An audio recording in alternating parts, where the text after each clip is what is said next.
Let us be seated.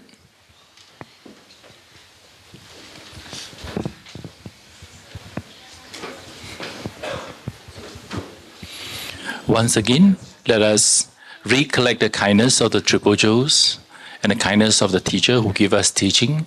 So with the gratitude in heart, let us place our palms together to request Geshe to turn the wheel of Dharma according to the well wishes and capacities of the students. Geshe, kindly give us the teaching.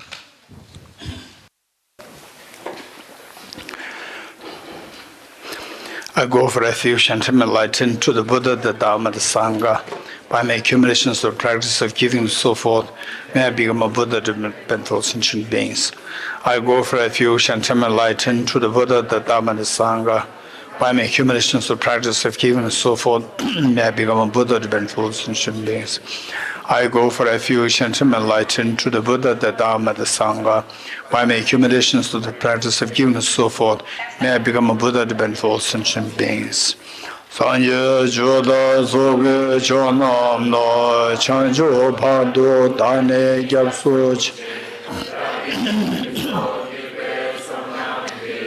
Dole Benje Sanye Jubara Sho Sanye Joda Zoge Chonam No Chanjo Pado Dane Gyapsuch Dage Jinso Kebe Tsonamge Tola Benje Sanye Jubara Sho Sanye Joda Zoge Chonam No Chanjo Pado Dane Gyalsoche Dage Jinso Kebe Tsonamge Tola Benje Sanye Jubara Sho Om Ye Dharma Hetu Prabhavam Hetum Shandatha Gato Yavatat Tesham Chayo Nirodha Evam Bhati Mahashramanaya Swaha Om Ye Dharma Hetu Prabhavam Hetum Tesham Datha Gato Yavatat Tesham Chayo Nirodha Evam Bhati Mahashramanaya Swaha Om Ye Dharma Prabhavam Hetum Tesham Datha Gato Yavatat Tesham Chayo Nirodha Evam Bhati Mahashramanaya Swaha. All phenomena arise from causes. The causes are taught by the Tathagata. The cessation causes well is taught by the great seer.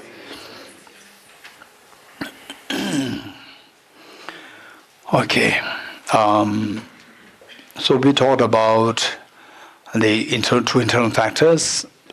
What are they? Self-centered attitude and self-grasping ignorance. Very good.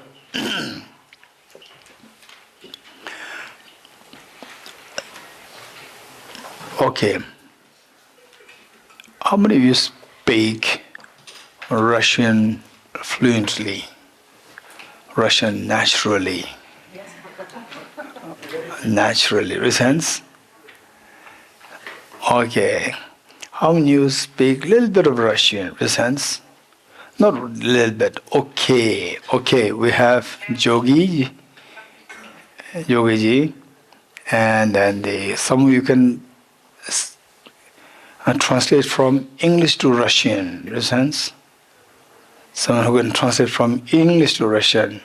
1, 2, 3, 4, 5, 6, 7, and Kate. Yes, Kate has a half, not full. Okay, so the Kate, you speak English also. Very good English. How come that you speak very good English? Mike. Or my lady is not here? Yes. Okay, Kate, raise hand, Kate, raise hand, yes. How come that you speak such beautiful English? I'm an English teacher, Geshe. Okay, so which means that if I become English, if I say I will English teacher, then automatically it becomes good. It means I studied English for a while. I studied English language, phonetics, grammar. So how long? 2 days? No, 2 much months? longer. Much longer. How long? Well, I started in school and then I continued in university Total for like how many years? 5 more years. Total how many years? Total. Beginning from scratch to what you Maybe your 15 level? years. 15 years is a practice that makes Kate's mind fluent with English. You getting it? Okay, so this is known as the power of the imprints. At the power of the imprints. Compassion, you practice it, you keep doing it, then it becomes more and more strong and very spontaneous. So now Kate speaks English, it's very spontaneous English, very beautiful English. So it's through practice with the right English. You're getting it? Okay. But otherwise English, there are many different English. Singlish is there. Singlish, English. And what? American English, Australian English? English, yes, I said it. English. First time I heard was Singlish. You know what is Singlish? You know Singlish? Hey Joshua, what is Singlish? Singapore English. Singapore English. You getting it? So, look at case English. It is English. British English. So, which means that we have to, it doesn't mean that British English, of course, is the best. Americans may not accept it, but it is best. This is original source, English, the British English is original source. So her English is British English. So what one says with the Bodhicitta, with the wisdom and so forth, you must get the original correct information. You're getting it? With emptiness, for example, I've been suggesting that don't read any book on emptiness. Read the authentic, correct, the books which give you the correct information. That is so important. So, with the correct information, then you get used to this. Imprints are being laid. You keep practicing, more practice, more the imprints are laid. With this imprints, now look at this beautiful English of Kate. Beautiful English comes out. So likewise, if we practice compassion, if we practice the wisdom of emptiness, keep doing it, gradually more and more imprints are laid, and then gradually becomes so spontaneous. For example, look at His Holiness. Some of the people, how the compassion is exuded. It's just amazing. It's amazing. I don't know, the Geshe Samdura, you remember Geshe? You never met. I've never met. Very unfortunate. Right? From the same institute, he did not meet me with Venerable Geshe Lobsang Rinpoche, the founder of our institution, and Gelam Rinpoche. Okay.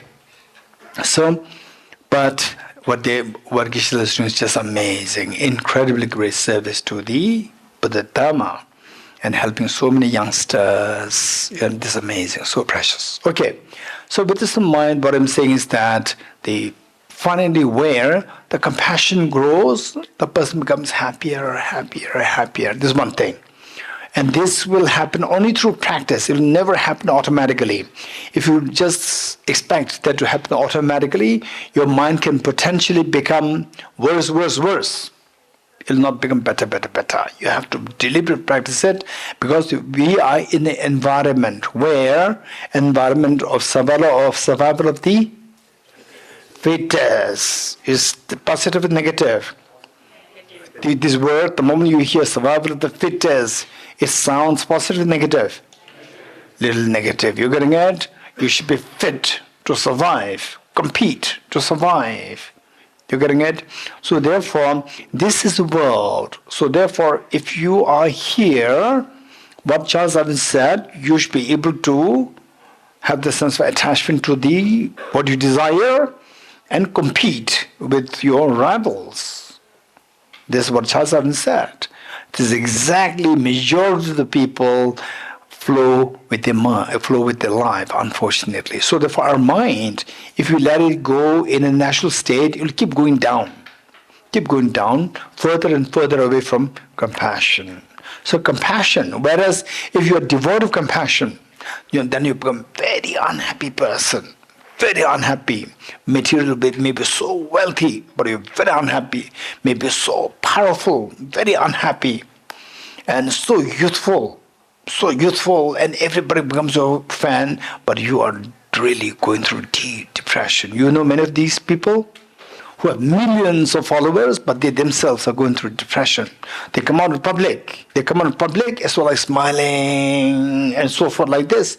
But deep inside is very lonely and depressed. Because that quality of compassion will not happen naturally. It must be cultivated separately. If you cultivate this, you can become very wealthy and you are very happy. You are not wealthy, you are very happy. You are very popular, you are healthy, happy. You are not popular, you are very happy. So the compassion decides, and this compassion will just stop many of the unnecessary tears. It'll stop many of the unnecessary tears. You can be very strong to support many others to stop their tears. So having said this, so this compassion then, of course, naturally, for example, like when you speak, for example, a language, another language, English language, for example, like how Katie is speaking, her English is so beautiful. You're getting it?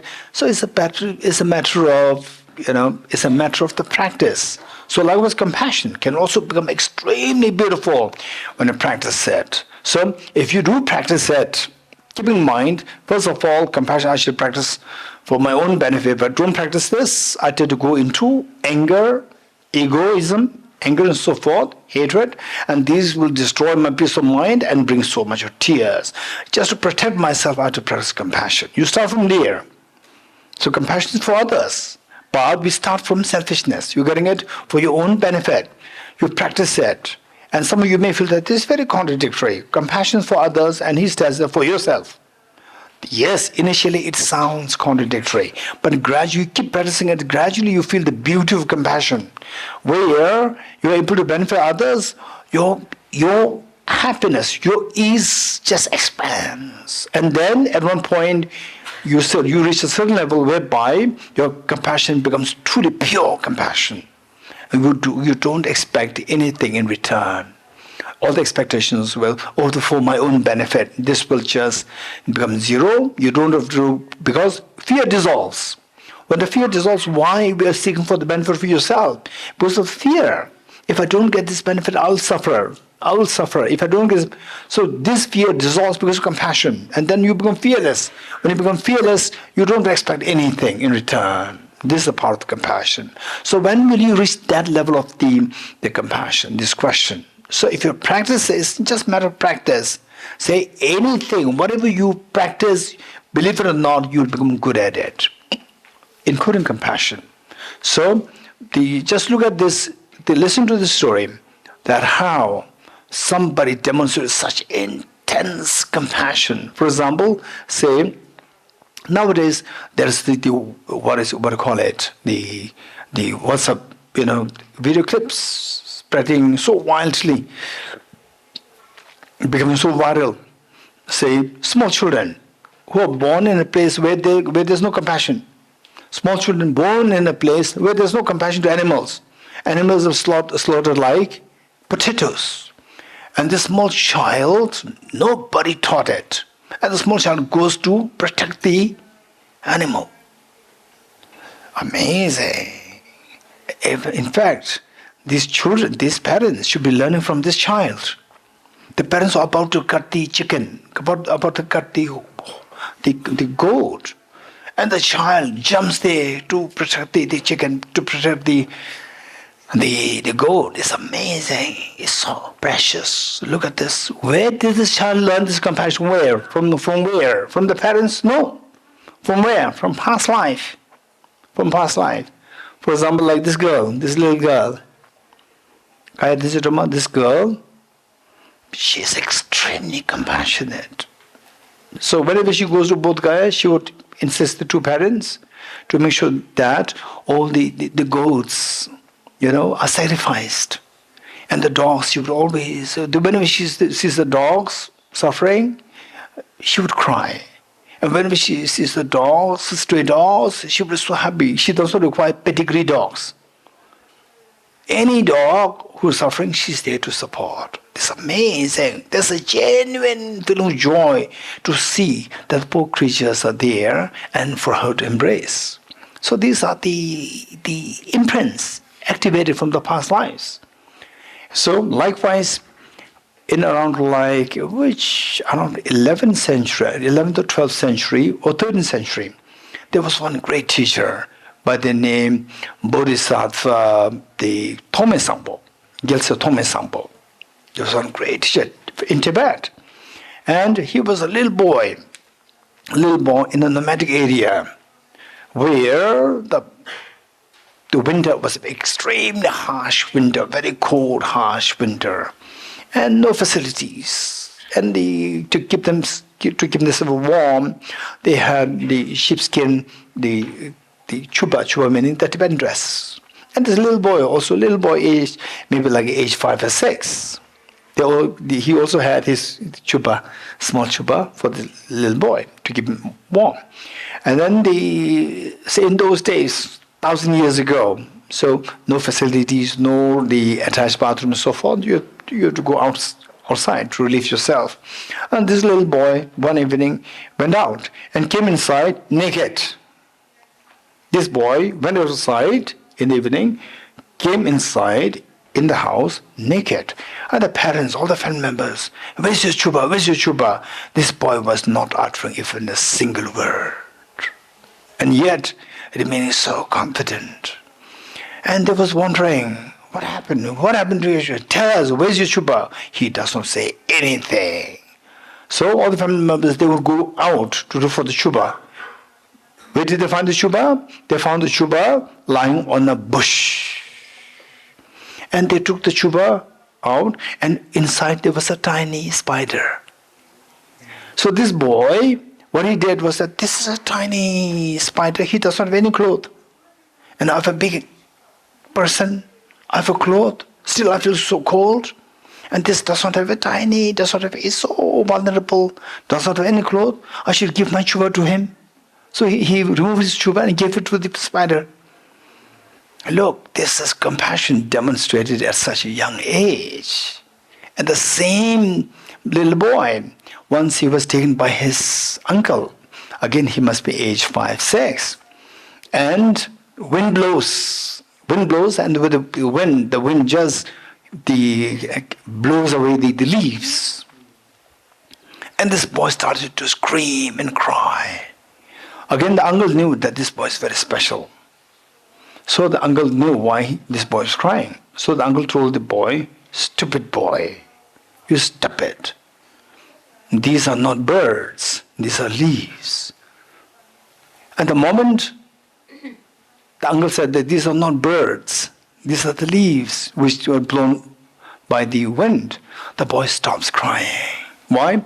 The boy was worried, concerned that the birds are being so vulnerable and carried away, blown away by the wind. He was worried. The birds are going to be killed by the wind. This was his concern, compassion. So at such a young, tender age, he demonstrated such a compassion. How come that he waited to inherit this? So, talking about the evolution, human evolution, his parents did not have that compassion, that level of compassion. When you go back in time, 1,000 years, 2,000 years, 100,000 years, 3,000 years, Homo sapiens, the first Homo sapien, where everybody is to struggle, fighting for the food. And then go back, Neanderthal, and go back, dinosaurs, go back. Where is this profound compassion? Not there, in his gene. If you track the gene, you will not find such compassion. But this boy demonstrates such a compassion. Where did it come from? Past life. So if we practice compassion in this life, we will also demonstrate the same thing in the future life. And then later he became an incredibly great teacher. And his books are being studied as so important for your personal transformation. This is known as Venerable, the most venerable teacher, Geshe, Geshe Thomas Sangpo. Okay, so now, this compassion, we have to practice it. To feel it, we have to gain conviction. To gain conviction, we have to study this. So we talked about 3 wisdoms. What are the 3 wisdoms?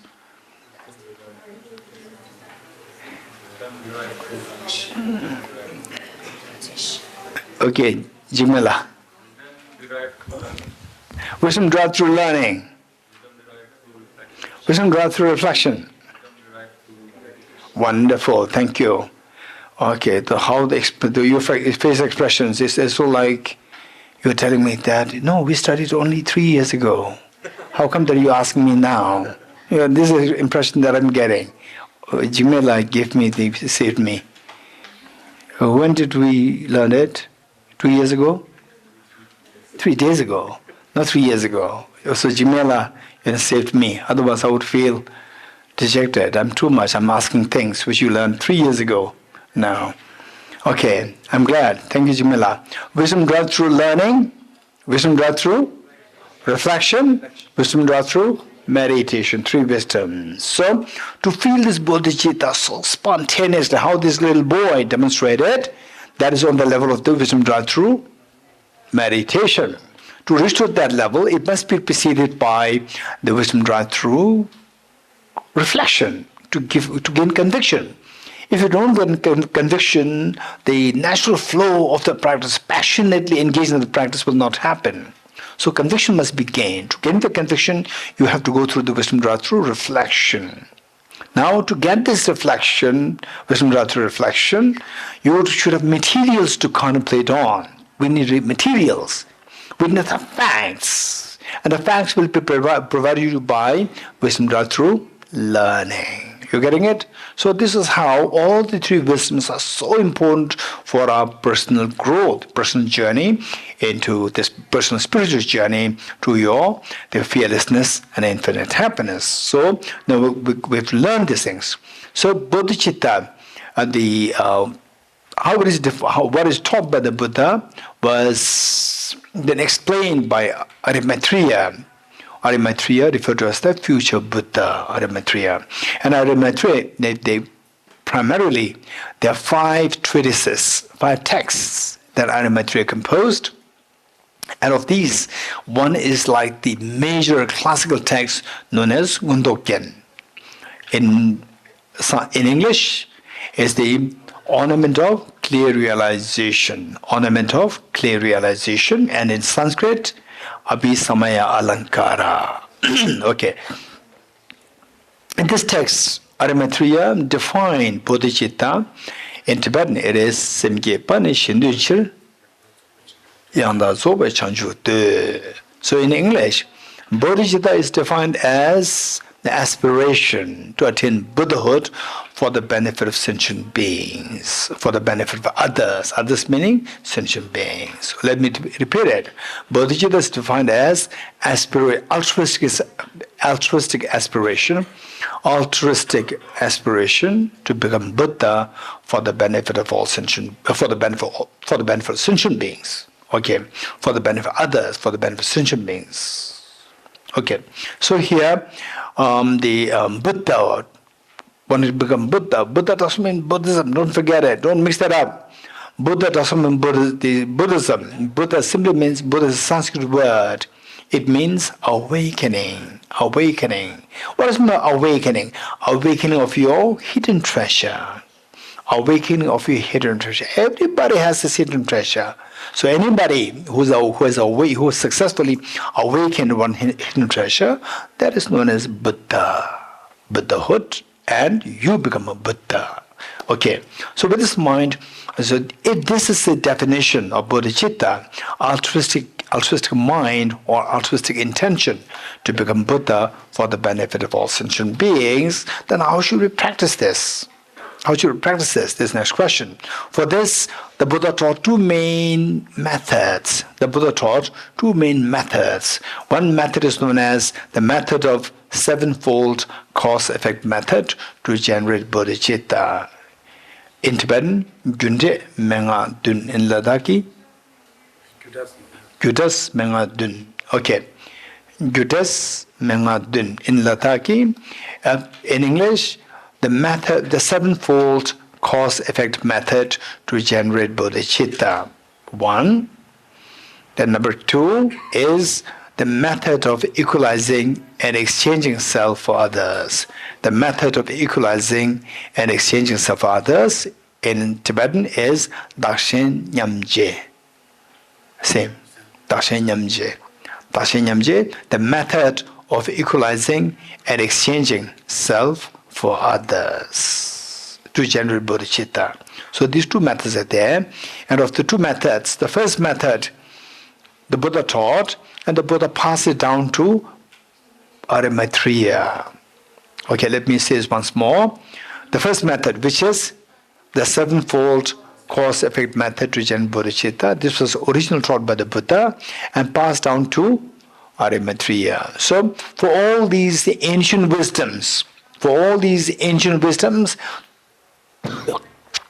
lineage is considered as very important. Lineage, meaning authenticity, where it came from. So, following these teachings, who originally taught the Bodhicitta, the Buddha Shakyamuni taught this. So that is the lineage. We require this lineage. Okay. So whereas sometimes we tend to fight for the lineage. This is unnecessary complications. We forget the root, and we forget about the complications of the small streams. Main stream is the Buddha. We forgot the Buddha. Then we jump into the small streams. We forgot the Mount Everest. We forgot Mount Everest and we jump into the small streams, fight over small streams. So, we're not to forget the Buddha. Buddha is the main. From there, then all these teachings come about. So, the teaching on the method, the sevenfold cause-effect method, was passed down to Arya Maitreya. From Arya Maitreya, passed down to Arya Sangha. From Arya Sangha to Acharya Vasubandhu, and so forth. And finally, it comes down to the 11th century great the Indonesian teacher, Lama Selingpa. 11th century great teacher, Lama Selingpa. And then down from there to Lama Atisha. Lama Atisha too, then brought to Tibet. And from Tibet now we have His Holiness the Dalai Lama as the one who is the lineage holder of this lineage which came from the Buddha.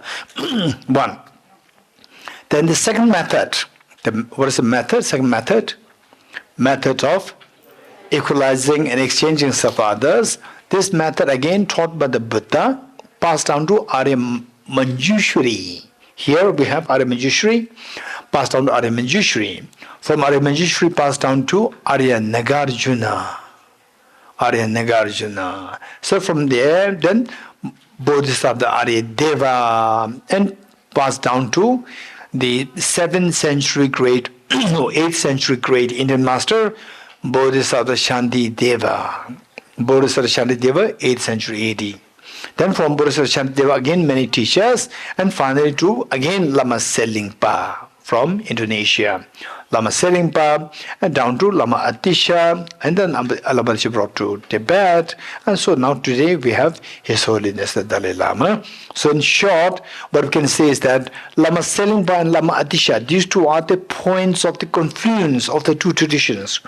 Two traditions, the two methods of the Bodhicitta practice came from Buddha, passed on to two different the masters, Arya Maitreya, Arya Manjushri, and then again came down to the same point of the confluence was Lama Selingpa and Lama Atisha. And then from there came to Tibet, and from there Tibet to the Mongolia, all along the Himalayan belt, and today His Holiness is the final embodiment of this tradition. Okay, so of the two methods, we're going to study the second method of equalizing and exchanging self for others to generate bodhicitta. We study the second method. Okay, so now for this we need to know the steps. We need to know the steps. If you don't know the steps, just by talking about, okay, method of equalizing and exchanging self for others, and you get some idea about this, and you think that you're practicing this, is not going to be effective.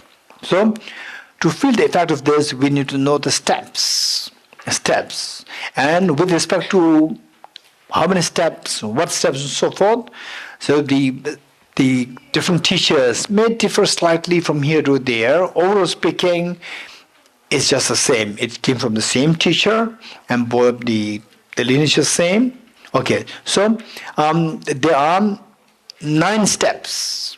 9 steps. But some teachers may teach that in form of 8 steps, where 2 steps can be clubbed together. It doesn't matter. So 9 steps.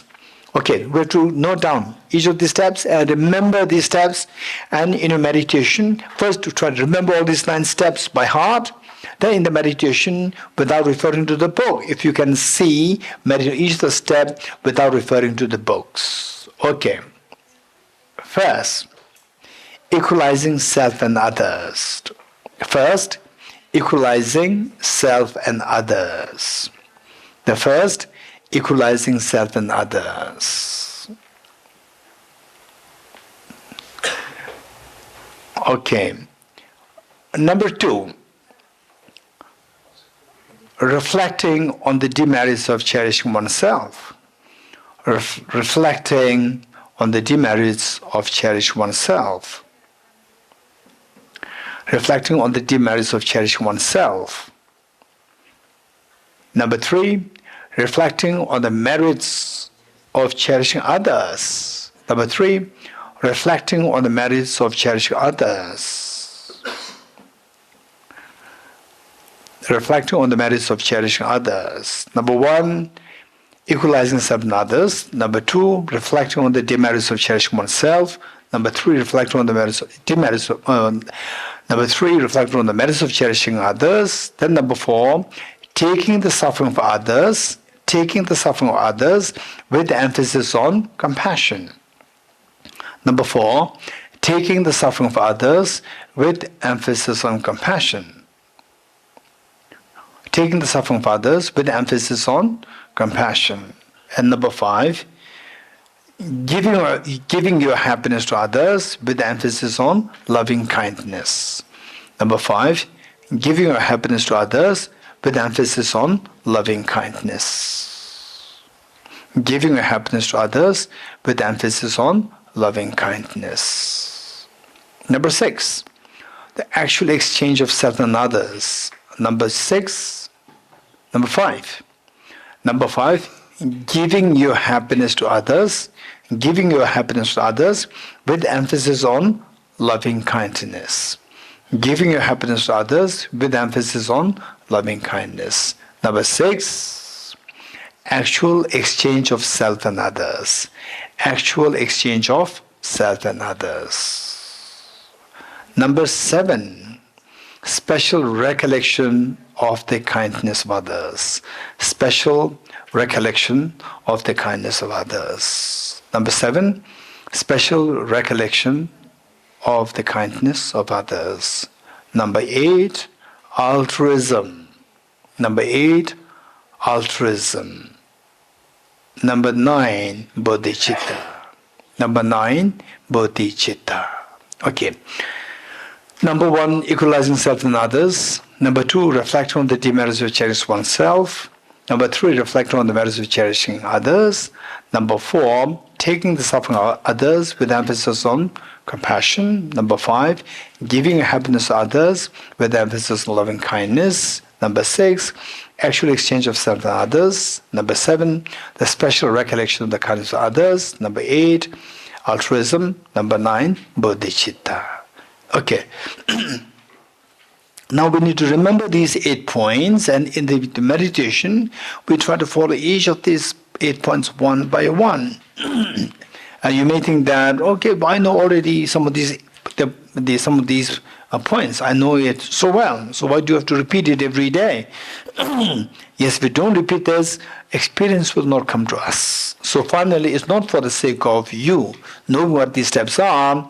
Instead, for us to feel bodhicitta, feel that your heart is expanding. To make it happen, this way, although you know all these steps by heart, still you have to follow them. For example, like I learned these steps, I think about maybe since 1980, 1988, 1989, how many years now?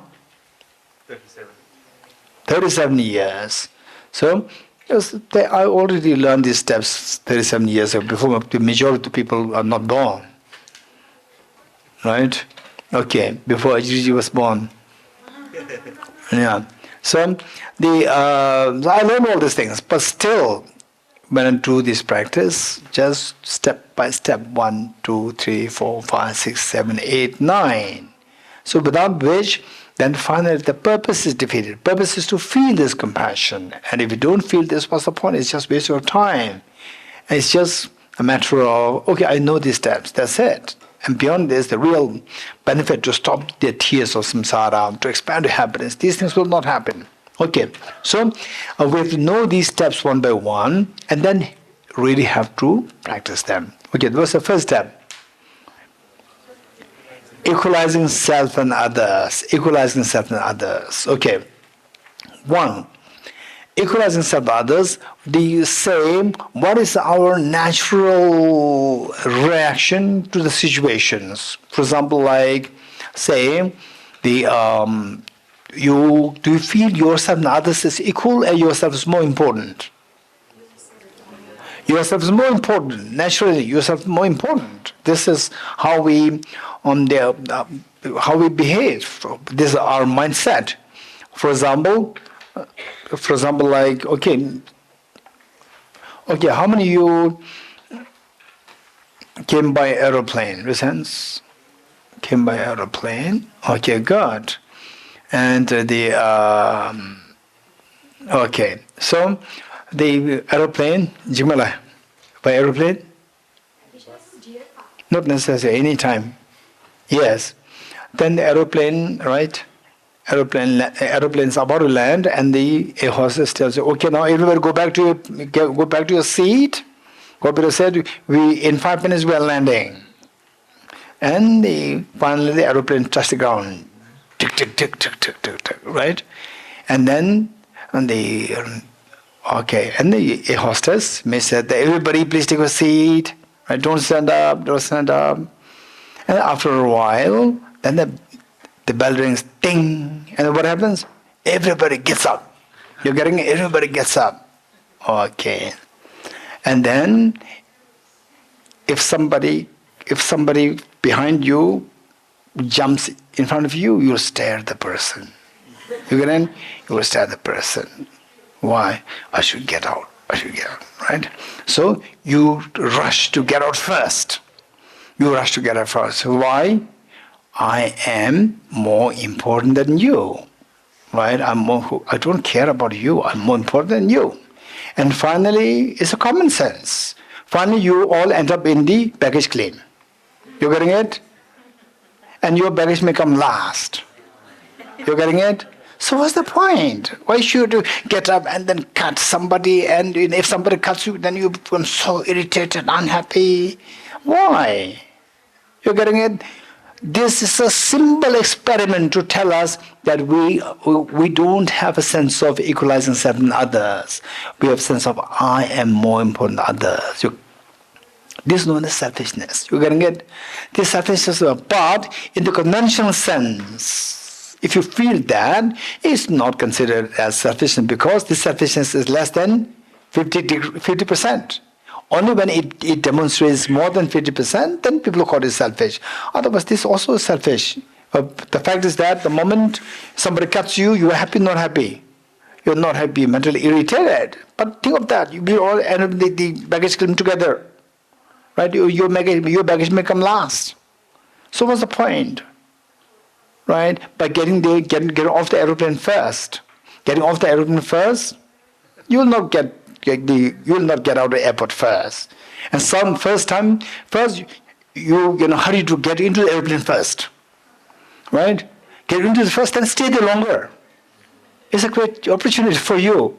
Let other people go, stay there longer. Because you are so hurried, there is so much hurry to get into the aeroplane. So your aeroplane get first and others' aeroplane come later. No, you are in the same aeroplane. You're saying, what's the common sense? Once you are there, then aeroplane, again you want to get out first.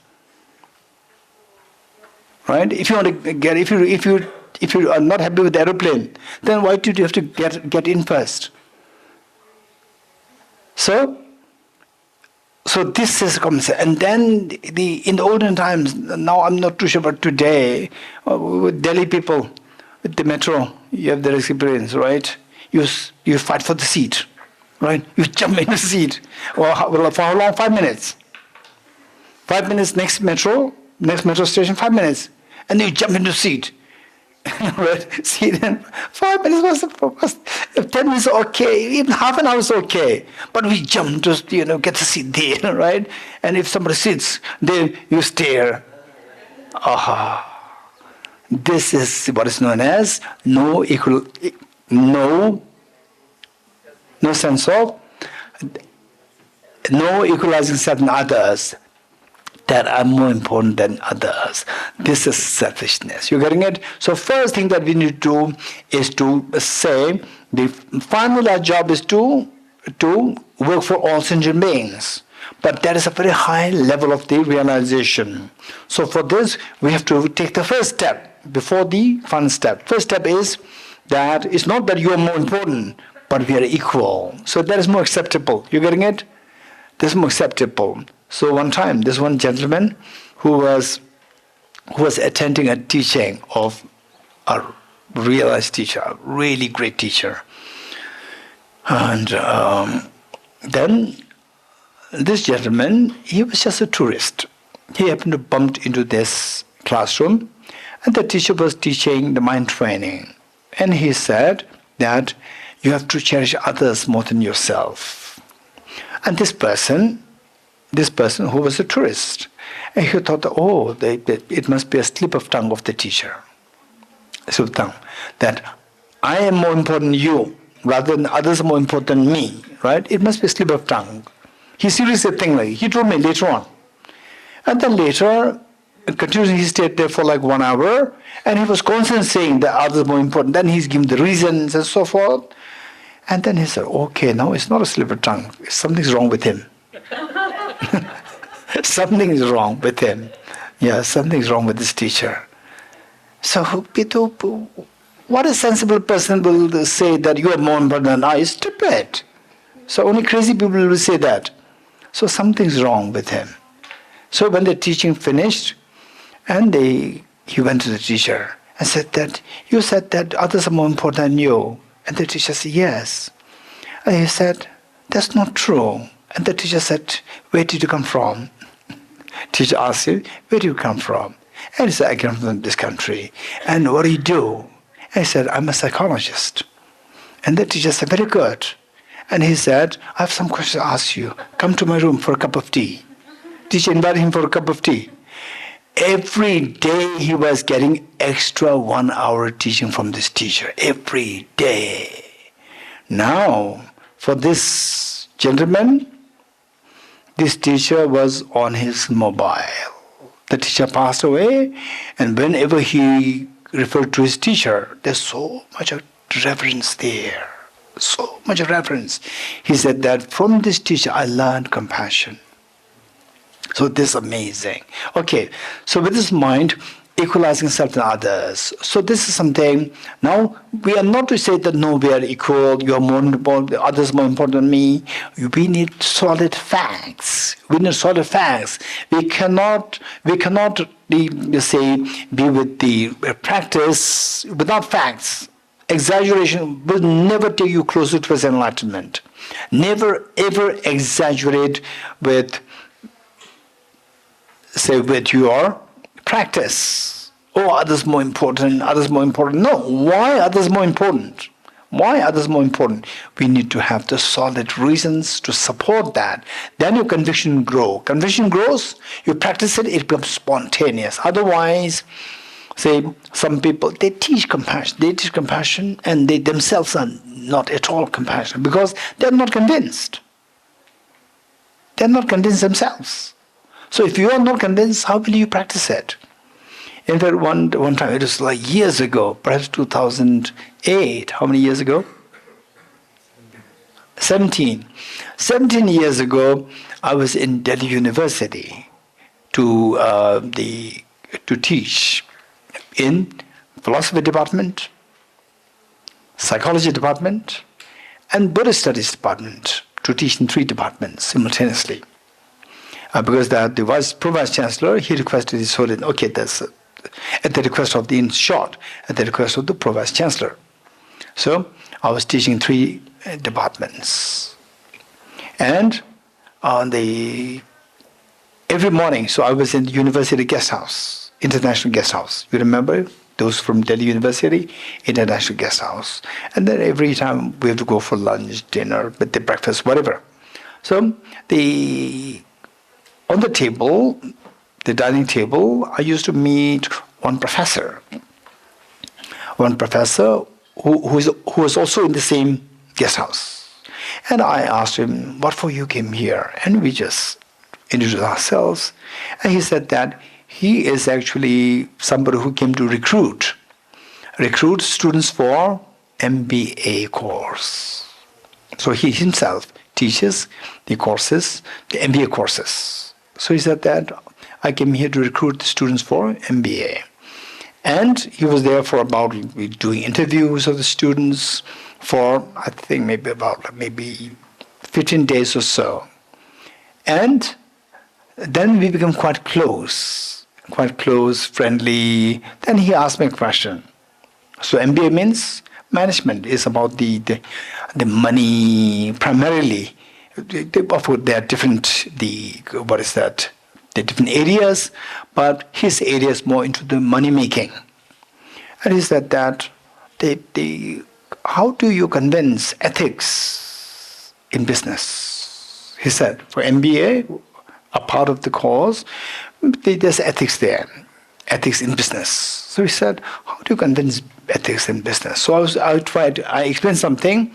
Okay, listen, this is very important. He is the MBA professor and teaching ethics in business. And then he asked me, how do you explain ethics in business? And I explained something. I said, yeah, I explained the same thing, but my students are not happy. With this explanation. And then he said, look, this is the interesting part. He said that, in fact, the answer that I give, I'm also not convinced. The answer that I give to the students, even I'm also not convinced, but still I give this answer. And he said, maybe if you say something, it may be more convincing. Very interesting. So what I'm saying is that when you're not convinced, how can you practice that? How can you convince somebody else, right? So he's being very honest. I'm not convinced myself, but I explain this like this, and students are not happy. Okay, so therefore, we need solid facts. Exaggeration will not give you conviction. We need solid facts. So what are the facts to support that we're all equal?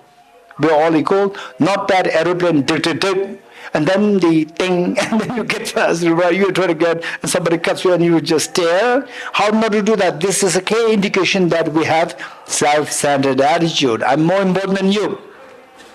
That I'm more important than you. Okay, now this attitude is wrong. That I'm more important than you is wrong. And so if it has nothing to do with your well-being, it's fine. Even if it's wrong, it's fine. But this is the one which attracts all the miseries. That I'm more important than you is the one which creates wars, which creates conflicts in the family, which creates all the problems in the world because of this attitude, I am more important than you. And you suffer. You suffer.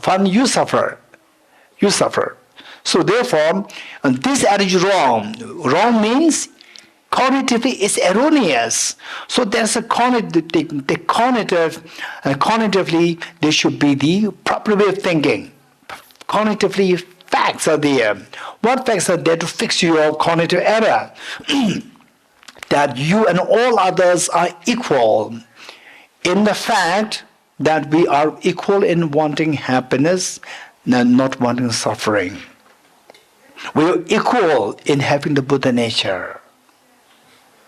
Say number one, that say if somebody were to tell you, you try to give the reason. Let's say that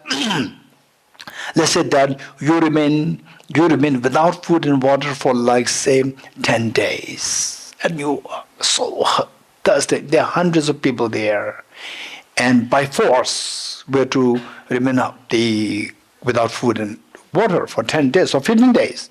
And then suddenly somebody comes that, who's going to have a glass of water? Who likes to have the water? What do you say? Just tell me. What do you say? I will have it. I will have it. Okay, now I tell you that I'll give this water to you, provided you can justify why you deserve it more. What will you say? Why do you want to have it? Why? I am thirsty. You're getting this answer. Then my question is, are others also not thirsty? Answer is yes.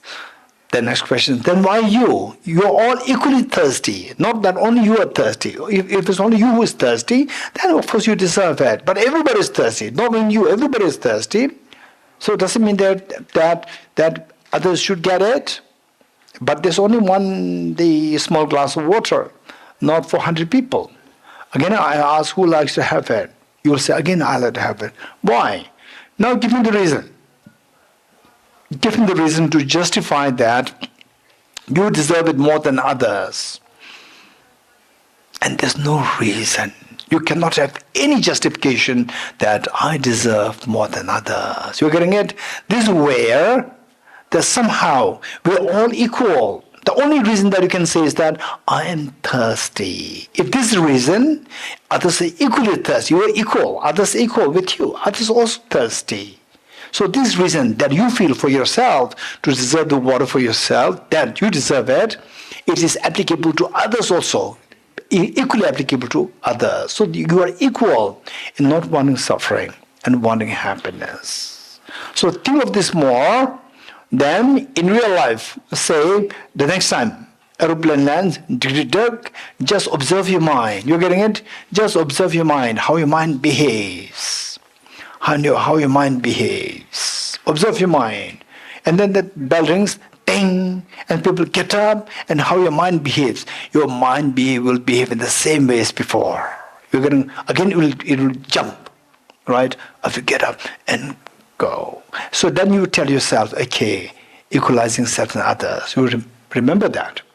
We're all equal. They also I want to go first. They also want to go first. We're the same. Why I should go first before them? Tell yourself, tell your mind.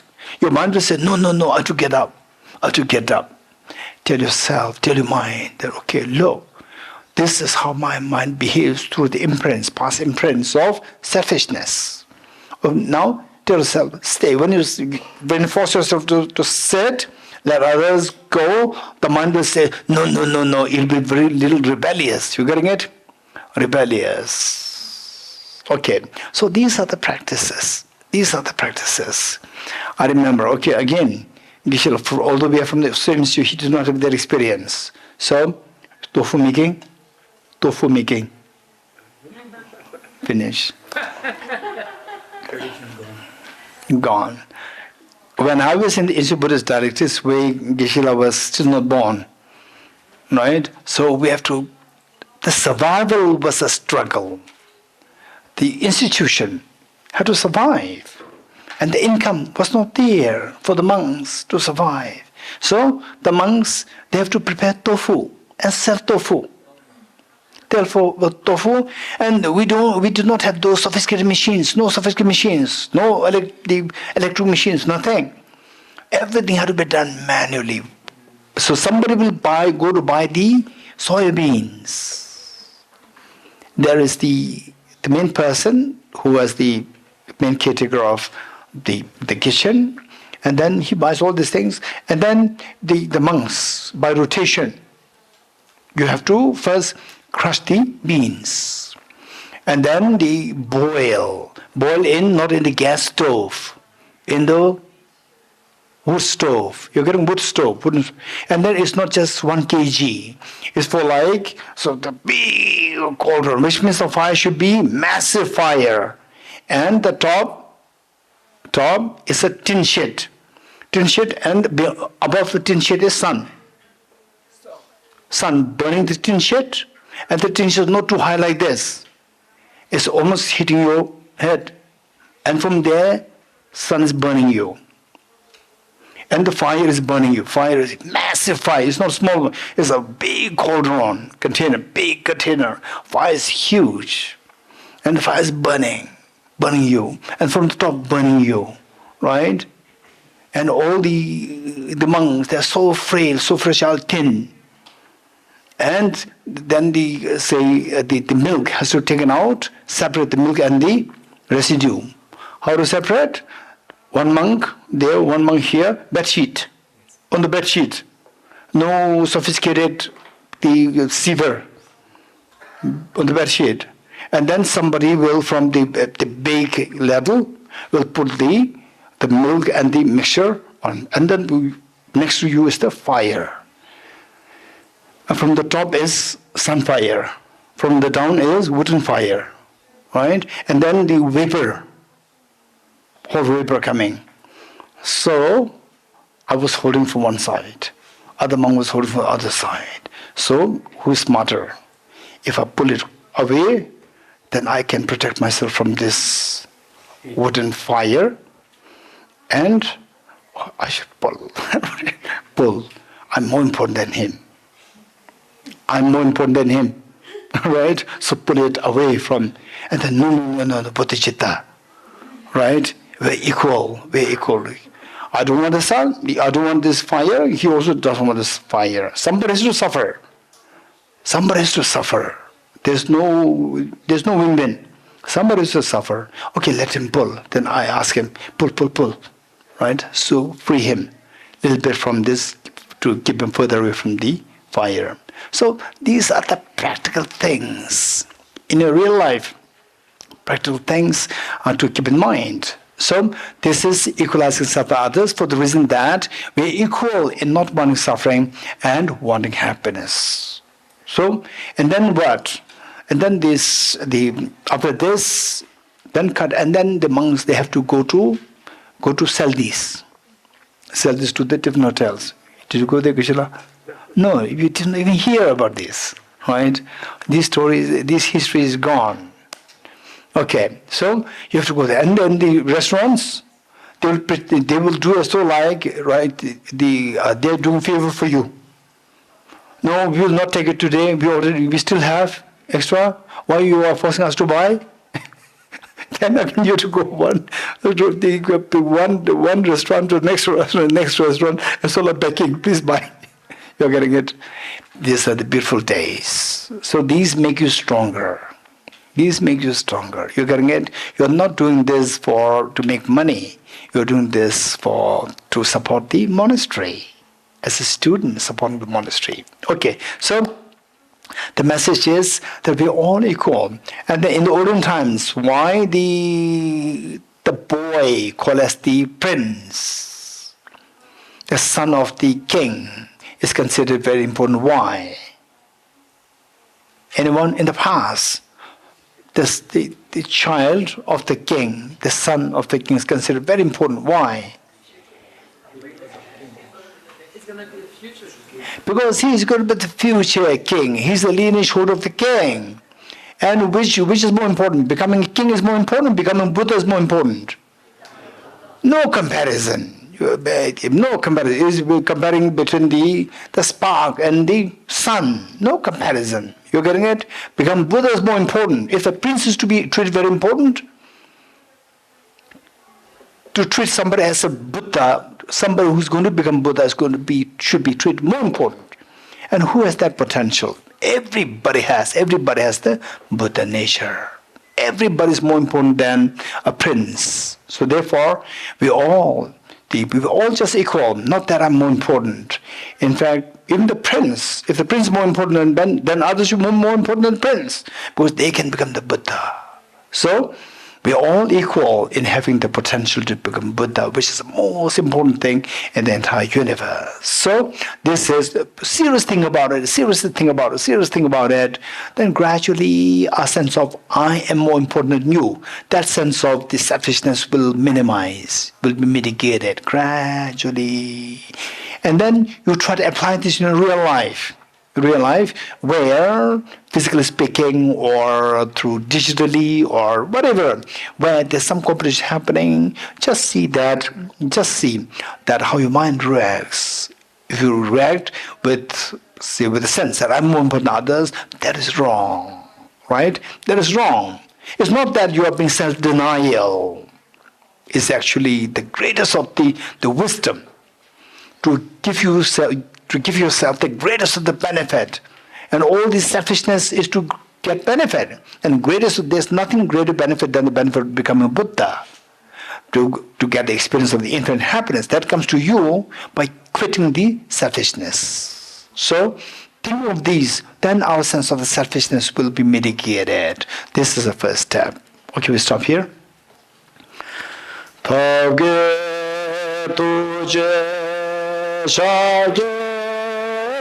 So shenge me to de ge bon jamba se ge lu mo ta bo je be ko sha ge ye bo ke la cha se lo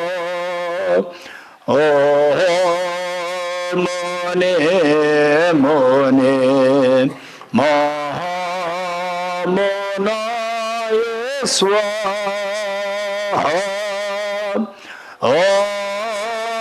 mone mahamona swaha Tagye tu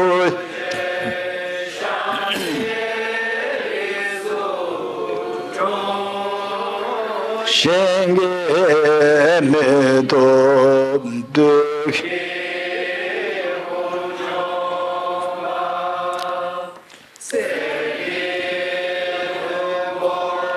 tabo jebe ko sha ye bo ke lo cha se lo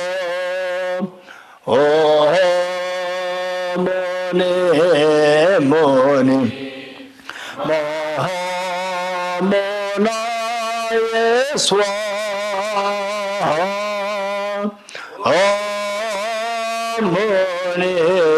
mone mahamona swaha tagye tujhe shage rizo cha shenge me to dege bojamba sege lembo tabo jebe go shaye yebo la cha se lo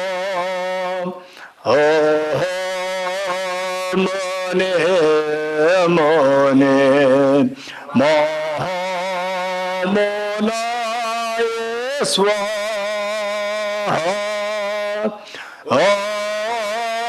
mone mahamona swaha Muni Muni Mahamunaya Swaha Om Muni Muni Mahamunaya Swaha Om Muni Muni Mahamunaya Swaha Om Muni Muni Mahamunaya Swaha. Three prostrations together.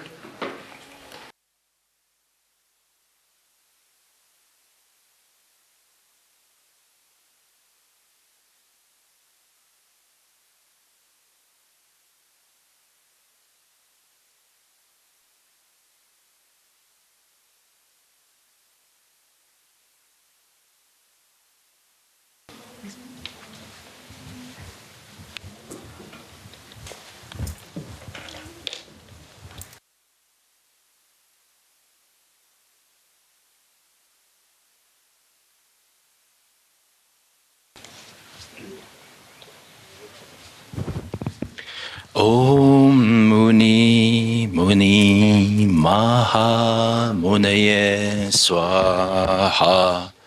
Om Muni Muni Maha Munaye Swaha.